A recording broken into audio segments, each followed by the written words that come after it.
രാധ തൈര് വിൽക്കാൻ പോകുമ്പോൾ കൃഷ്ണന്റെ കുസൃതികൾക്ക് പലപ്പോഴും ഇരയായിട്ടുണ്ട്.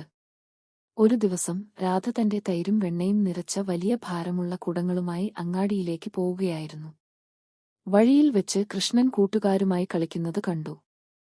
രാധയെ കണ്ടപ്പോൾ കൃഷ്ണൻ ഒരു കല്ലെടുത്ത് അവളുടെ കുടം ലക്ഷ്യമാക്കി എറിഞ്ഞു. കുടം പൊട്ടി തൈരെല്ലാം നിലത്തേക്ക് ഒഴുകി. രാധയ്ക്ക് ദേഷ്യം വന്നു. അവൾ കൃഷ്ണനെ വഴക്ക് പറയാൻ തുടങ്ങി. കൃഷ്ണ, നീ എന്താ ഈ ചെയ്യുന്നത്? എന്റെ തൈരെല്ലാം പോയില്ലേ? രാധ പരാതിപ്പെട്ടു. കൃഷ്ണൻ ചിരിച്ചുകൊണ്ട് പറഞ്ഞു, അയ്യോ രാധേ, ഞാൻ വെറുതെ ഒരു കല്ലെടുത്തെറിഞ്ഞതാ, അത് കുടത്തിൽ കൊള്ളുമെന്ന് വിചാരിച്ചില്ല.